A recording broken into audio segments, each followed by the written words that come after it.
Today in Leaders in Cars Getting Coffee, we're going to be driving a beautiful dark blue 2011 Hyundai Accent. This is a great car. Hyundai has named it one of its most reliable cars of all time, and we're going to be giving it a drive. Integrity, innovative, honesty, active listening, self-confidence, visionary, strong communicator, delegation, decision-making skills, problem-solving skills, self-motivation, all qualities of our leader today. Hey everybody, this is Trey Wellington, and we're part of the show, Leaders in Cars Getting Coffee. And I'm your host, Trey Wellington, and over here is our great guest today, Anna Carpenter. Anna, will you tell us a little bit about yourself? Yeah, so I'm a student at East Tennessee State University studying public health with a concentration in community health and a minor in global health and development. And yeah, thank you for inviting me on the show today, Trey. I'm so excited to share some of my leadership experience. Yeah, I know we've been wanting to get you on the show for a long time, and I'm really surprised that as you as a public health major accepted my offer, but I'm really thankful for your time, and we're going to get in the line here to get some coffee. Yeah, thanks for making this a safe experience. Of course. Yes, could I get a grande brown sugar latte? All right, we're rolling up to get our coffee here at the Starbucks. Hey, how are you? I'm good, how are you? Pretty good. You have a great day. Thank you.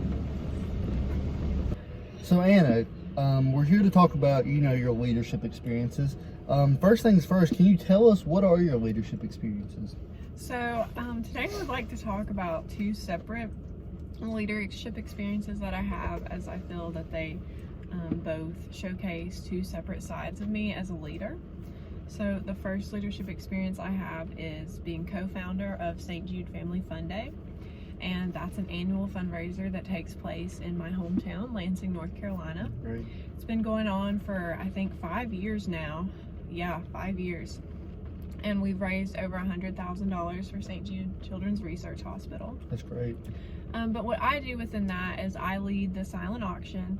So that means leading our team to collect donated items from businesses around town, organizing those items, creating bid sheets for those, and then also collecting bids and getting those out to the highest bidder on the day of the fundraiser, and leading a team to get that done. And then also doing the correspondence with ALSAC, which is St. Jude Children's Hospital's fundraising organization. So getting merchant letters so that those who donate can get a tax write-off for their donation. Also getting general liability waivers, and St. Jude is really good about getting fundraisers the resources they need. They provide banners, t-shirts, balloons, cool stuff like that, and getting all that available for our fundraiser. My second leadership experience that I would like to share is being an expedition leader on campus at East Tennessee State University as a campus tour guide. And that's something I'm really excited about. This is my first semester doing that. And that's been a really cool opportunity, getting to talk to prospective students at ETSU and share all the amazing resources our campus has to offer, and just also showcasing how beautiful campus is. Yeah, that's such an important job, because I remember when I was trying to decide colleges, those tours gave me such an insight to real day-to-day life. Okay, Annie, since we've talked about your different kinds of leadership experiences, a good thing I always like to ask my guests is, what did you learn from this leadership experience? Yeah, so with being co-founder of St. Jude Family Fun Day, I think a big thing that I've learned from that is how important it really, followers are to leadership. As with our committee at St. Jude Family Fun Day, we have a bunch of leaders, and that's totally awesome, and I love to see that. But we do have lots of different projects within this one project, going different ways, and that can get kind of chaotic when we need to bring it together and be cohesive. And we've done a lot better with that. We've divided our fundraiser into separate committees. So I lead the silent auction committee, and then that's one cohesive part. And then there's music, food, and those are all separate committees now, and that has worked really well.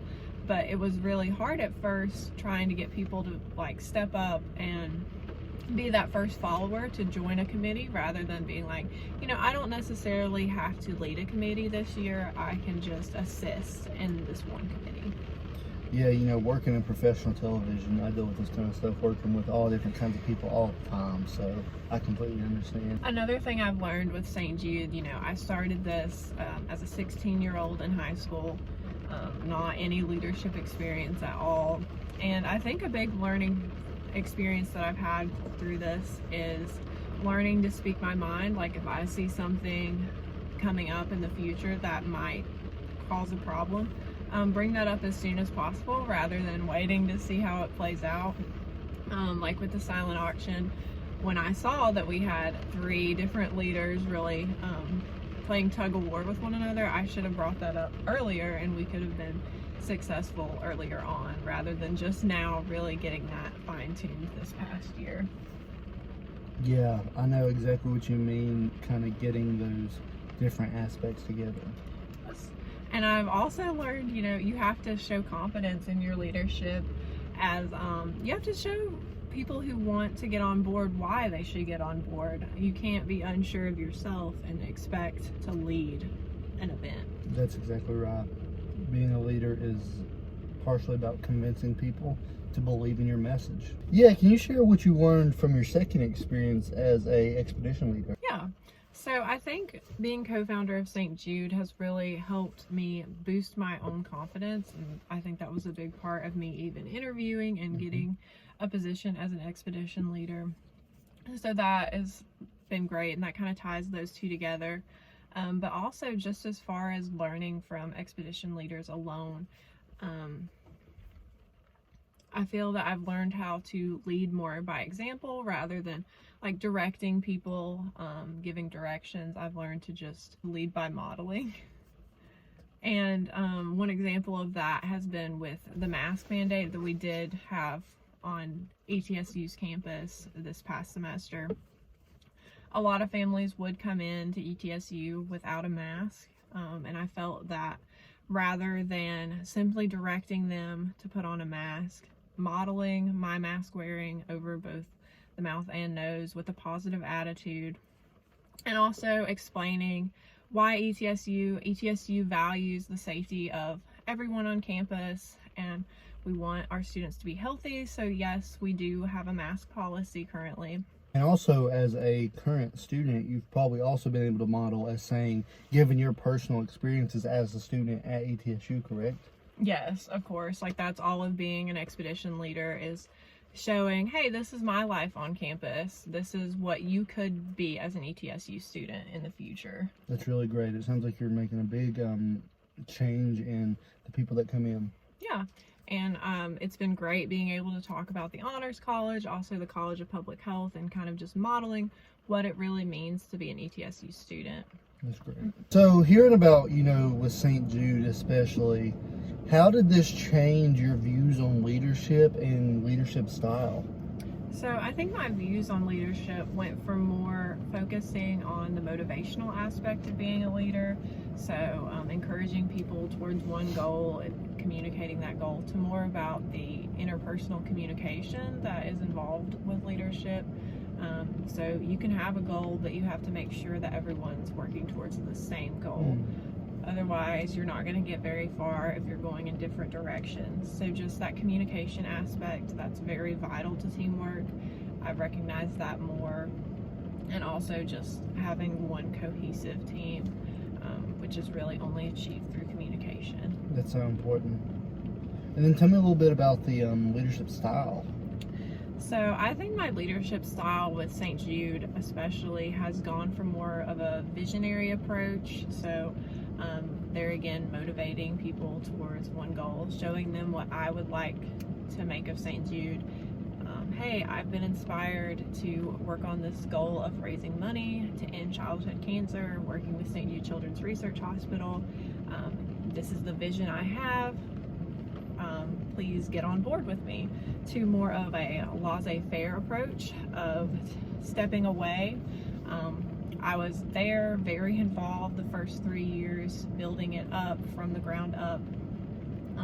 But now that we have that organizational structure and I've come here to ETSU, I'm like an hour and a half away now. I've had to step back, and that's definitely been hard for me, but it's also like I want this to continue.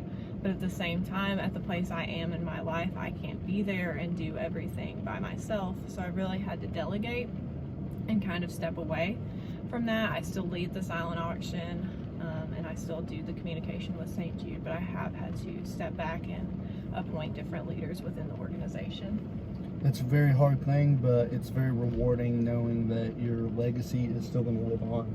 So now that we've talked about your leadership style and leadership views with St. Jude, I also want to hear about it with Expedition leaders. Yeah, so with Expedition leaders, I feel that I have gained a more mentorship approach to leadership, as I am in a different stage of life than the prospective students that I lead around campus. But it's not been long at all since I was in their shoes looking for a college, and I feel like I've been able to give some really good advice for them, and also just be supportive and show that I care about their passions and them finding the place that's right for them, whether or not that's ETSU. And I feel with Expedition leaders that my leadership style is more of a coach rather than visionary or laissez-faire. It's really just encouraging students through the whole college search process, highlighting what ETSU has to offer, and then also help guiding them for things to look for within a college campus, and really showing them what college is about and sharing my passion for learning and ETSU with them. That's awesome. It sounds like you're doing a lot of really great things. Thank You you. got St. Jude and Expedition leaders. You should be really proud of yourself. You're doing a great job, and it sounds like you're navigating both really well between being a student and doing these great responsibilities. Anything you want to tell us? Yeah, just thank you so much for having me on the show. Pleasure to be here. Thanks for coming. I'm sorry our coffee got messed up, but it's all right, like I said. And be on the lookout for more episodes of Leaders in Cars Getting Coffee. Thank you so much. I'm Trey Wellington, and this is Anna Carpenter. We're signing off.